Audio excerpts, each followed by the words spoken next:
Hi guys! So I'd like to actually share some of the things that I've learned in my journey of sales so far, and I hope that it actually can help you. So I think what I really wanted to cover is the last portion, and it's about how we can actually go about closing the deal. And I think some of my friends actually ask me also, how do I actually go about doing instant closing? Like if I meet a client the first time itself, I'm able to understand their needs and then able to go and proceed with a deal with them on the same day itself. So how does this whole instant closing actually work? So I actually asked myself, how did I actually begin the journey of instant closing? So reflecting back, how many of you actually did retail sales before?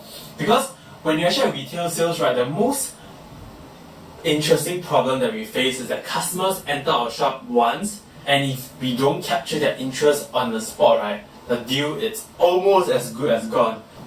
So in a situation, how do we actually help them make a decision? So one of the most common questions you will face in closing a deal is actually, I will think about it. And in fact, there's a suggestion inside. I will think about how do we go about handling it. So one of the things which I do myself, subconsciously or consciously, is that I'll ask them, what are the things that I need to think about? So like, let's say Henry, hey Henry, great to see you, and then we had a good conversation and all the pitch we done. And at the end of the day, Henry says, I think I have a great pitch, this is a great idea, great opportunity, but I have to think about it. So the most obvious thing that a salesperson might do will actually be, oh sure, you may think about it, so think about it, I'll send you the deck, and we will actually touch base again and let me know your thoughts and stuff like that. So this is a standard way of doing it. But for me, what I'll do is that I will want to take it one step further. I want to find out about why they actually have to think about it. What's the key things that's stopping them from starting with me now, so that we can actually help them get results within 10 days, within 30 days, or within 60 days, right? So now ask, hey Henry, good to know that you're going to be thinking about it. So maybe can I find out from you is that what are some things you have to think about before actually we begin this project to get helping you to make Y dollars, or helping you to actually get brand awareness, or helping you to make things work? Because ultimately, right, the longer they take to decide, the later they get their results. So by doing this itself, right, Henry naturally, right, knows that I'm concerned for them. Because I'm not asking because I want to close the deal with them straight away. I'm asking because if there's anything that's stopping them to get results, I want to help them to be able to break through the problem itself. So that's whereby when you actually spend that time, right, to actually understand Henry's needs by asking that question itself, he starts to share, oh, actually the reason why I need to think about it is because my budget is tight, I have challenges with this. So typically if they say their budget is tight, I'll say that, okay, so great, so apart from budget wise, is there any other things that you have to think about? Because most prospects, right, don't stop at just having one consideration. Because if it's the only consideration, it'd be quite straightforward, right? So budget, so we work towards helping you to reduce or make it digestible budget size, and then you can start the project. But most of the time they have something else. We call this a hidden objection. So when you want to work on instant closing, or maybe closing on the spot itself, it's very important, right, for you to actually understand what is the hidden objection as well. What's the things that actually, apart from budget, which is a standard excuse or standard problem that most prospects have, is the secondary problem. So secondary problem, right, usually comes from, oh, I'm not too sure how to go about doing it. I need to know the process flow. I need to understand how can I go about getting results. Like, just getting results is not enough. What do I need to do? What do I need to do? What do I need to do? So you probably have a lot of prospects that you face that are actually along that lines. So that's why you start to see what kind of learner they are. Are they an audio learner? Are they a visual learner? Or are they both? So if they're audio learner or visual learner, very importantly is to help them to map out what's going to happen next. So if you do this job well, you are able to help them create the understanding that they know what they are going to be into next, and they trust you enough, and you actually make the budget fit within their appetite. That's whereby your first deal with them actually starts. But that's just a start, of course. Then there's a nurturing and so on. But I'm not going to cover that topic today.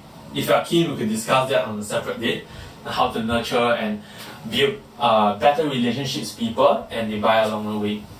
I think the second question that I actually had from the LinkedIn suggestion is actually on how do we actually work with clients who have rejected us, and how do we actually eventually work with them so that they actually buy from us. So I shared this very classic story about how I worked with a client 3 years back. She actually said that no, my product is not suitable for her, she's not too keen to start. So 3 years back then, I didn't think too much about it. I just said, hey, no problem, let's keep in touch. And really, we did keep in touch. In fact, right now, the previous role that I was in, MediaTek, she actually bought from me products in terms of actually WeChat solutions and China marketing to help the logistics business.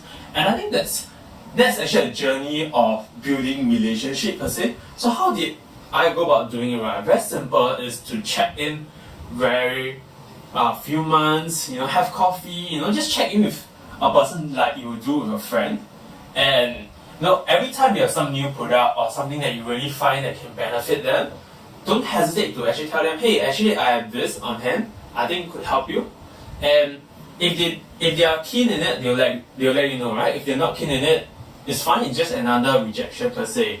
Because I think that portion that we need to get clear about is that people reject us, right? They are not rejecting us as a human being. I mean, if they really reject you because of a human being, then of course you need to work on yourself. But I'm assuming that we're all on the same ground itself. You have a great personality, you are able to do sales, it's just that they are rejecting you because the product do not fit them. So that's how you actually build that relationship. And more often than not, right, this type of clients also happen to be clients that actually will buy very readily from you the next time the right products fit their gear itself. So I hope this answers your question in terms of how do you actually go about building that bridge to them. So it's a constant checking in and actually finding that reason to reach out to them.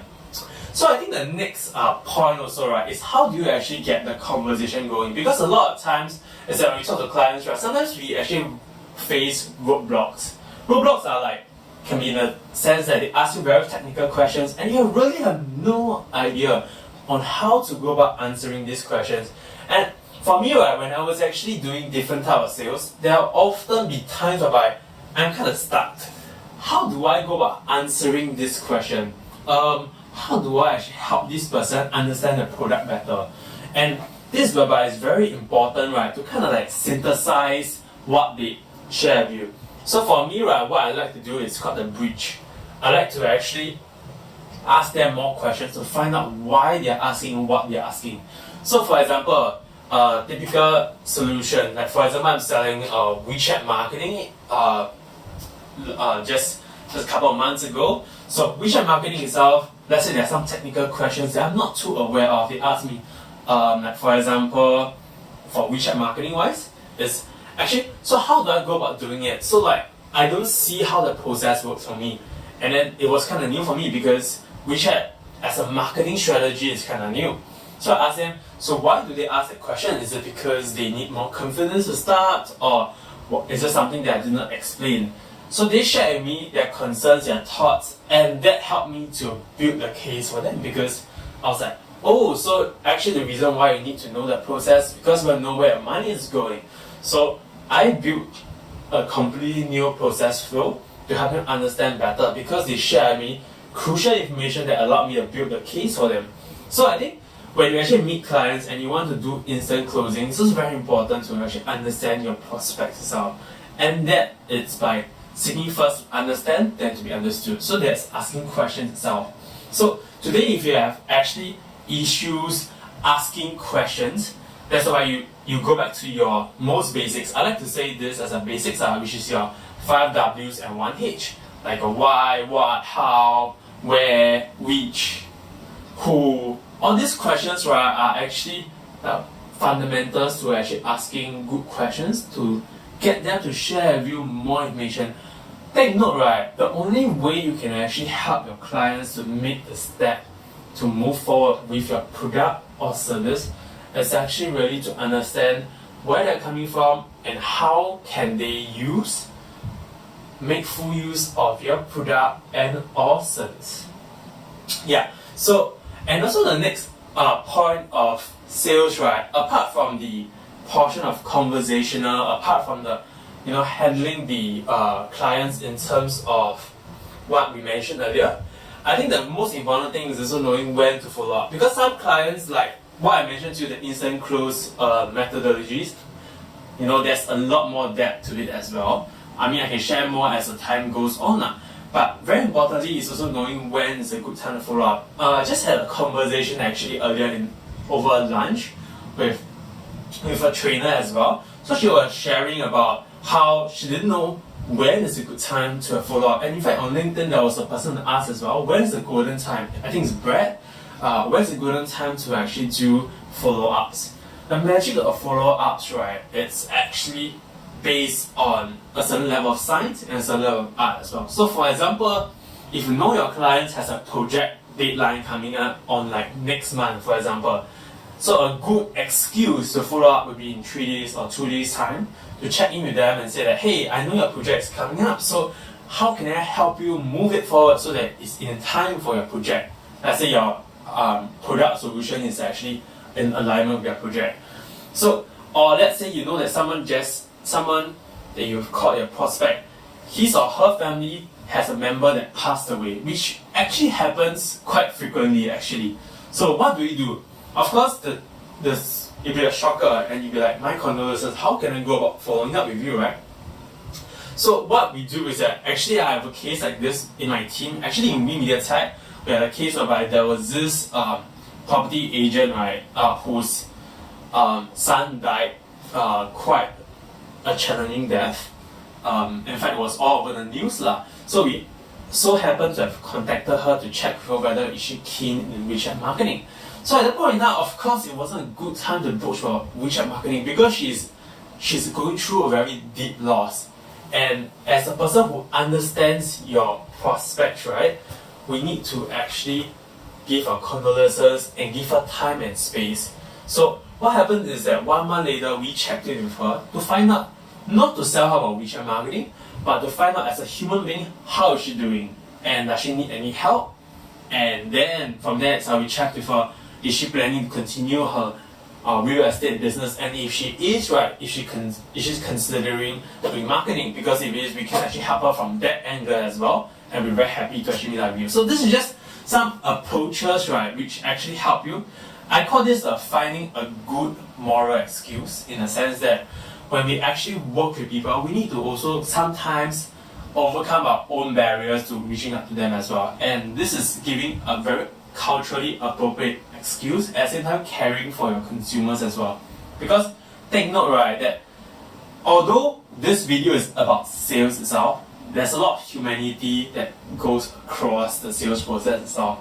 And if you want to get to the stage of being able to close instantly, you need to actually be a human and understand how fellow human beings think, put yourself in their shoes, and the sales naturally come along. I know this is like a bit long-winded, so what I would like to just share, right, is that on overall itself, if let's today you are very keen to instant close, what are some things you could apply? It's like what I mentioned earlier, right? First and foremost, right, you need to get good at understanding your prospects, get good at understanding their needs. And second of all, don't let common objections, right, stop you from asking them questions to find out more about them. Like for example, let me think about it. I'm not sure, I'm not ready right now. So some typical questions, if you're really a competent salesperson, like I mentioned earlier, is that you can ask them questions like, what are some things that's holding you back? What are some things you have to think about? Anything I can help you with? What's making you unsure that to get started, right? So when you ask these questions, right, ask it with tact, because people do not like to be asked directly in some degree, because take note that you're also dealing with a fellow human being over here.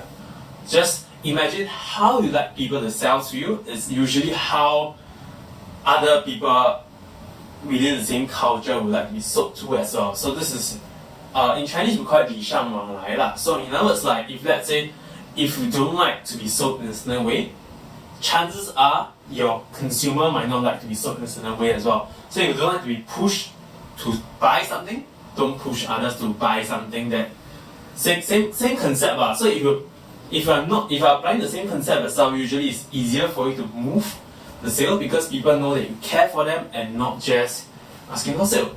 And number 3, have a good conversation with your prospects. How do we go about doing it? Is basically to ask the 5 W's and 1 H. So usually typical question I like to ask is if I'm in the marketing space, I'll ask them what kind of marketing they are doing, how are they doing so far, what are some things that they have gotten, do they enjoy what's good for them. So it's like you understand a background, and from there itself you can build a case for them. Take note, if you have no background, no context, actually the sale is pretty much difficult for you to clinch because they're not willing to volunteer information. So your skill at being a strong people person, right, or the rapport builder, right, will help you to actually understand your process better, and that's whereby you can actually work on a case and close a deal with them. So that's pretty much the whole funnel. And last but not least, right, to find a good time to follow up, right, there is really no super good time to follow up. You can follow up in 2 days, you can follow up in 3 days, you can follow up in 1 month. But take note, right, it's a case by case basis, and you need to actually convince your own self, right, that this is a good excuse to work on, because ultimately following up requires you to have an excuse to build context. Without that context, which is the excuse that allows you to do it, right, it'll be very difficult for you to actually work on this. And for me, right, this is what worked for me. When I actually follow up, like for example, in WeMediaTech, we also acquired Sephora, for example. It was difficult to actually go about following up because there wasn't a proper context. But I know that they have certain priorities coming up, and from these priorities, I'm able to guide and lead them on. Or if let's say you have clients who doesn't know what they want, very important is you help them identify what are their priorities for 2018 and 2019, and help them build a context to understand that even if you have no priority, you should work on something, otherwise you are going nowhere. I think this is a very short video itself. I hope that this helps, and it really helps. I hope to do it as a monthly basis to share different topics, maybe on sales, on marketing, and maybe in the future we'll meet up very soon. Okay, cheers, see ya, bye.